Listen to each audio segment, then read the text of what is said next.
KSRTC ബസ്സുകളിൽ സ്ത്രീകൾക്ക് സൗജന്യ യാത്ര അനുവദിച്ചാൽ 112 കോടി രൂപയുടെ നഷ്ടം വരുമെന്ന് ഗതാഗത വകുപ്പ് സെക്രട്ടറിക്ക് റിപ്പോർട്ട് നൽകി KSRTC. ഓർഡിനറിയിൽ മാത്രം നടപ്പാക്കിയാൽ 57 കോടി രൂപയുടെ നഷ്ടമുണ്ടാകുമെന്നും റിപ്പോർട്ട് വ്യക്തമാക്കുന്നു.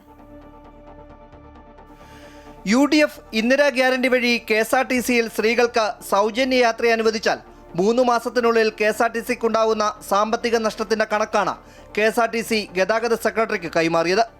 മുഴുവൻ ബസ്സുകളിലും സൗജന്യം അനുവദിച്ചാൽ 112 കോടി രൂപയുടെ നഷ്ടം കോർപ്പറേഷന് ഉണ്ടാകുമെന്ന് റിപ്പോർട്ടിൽ പറയുന്നു.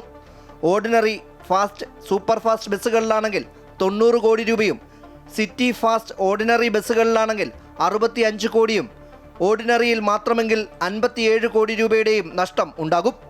അടുത്ത മാസം 15 മുതൽ സ്ത്രീകൾക്ക് KSRTCയിൽ സൗജന്യ യാത്രയാണ് VD സതീശൻ സർക്കാർ പ്രഖ്യാപിച്ചിരിക്കുന്നത്. ഇതിന്റെ ഭാഗമായി ബസ്സുകളിൽ നടപ്പാക്കിയ ജെൻഡർ ടിക്കറ്റിംഗ് സംവിധാനം ഇപ്പോഴും തുടരുകയാണ്. പദ്ധതി ഏത് രീതിയിൽ നടപ്പാക്കണമെന്ന് സംബന്ധിച്ച് പരിശോധനകൾ പൂർത്തിയായിട്ടുണ്ട്. സ്ത്രീകൾക്ക് പ്രയോജനപ്പെടും വിധം നഷ്ടം കൂടി കണക്കിലെടുത്ത് നടപ്പാക്കാനാണ് സർക്കാർ തീരുമാനം. അമൃത ന്യൂസ്, തിരുവനന്തപുരം.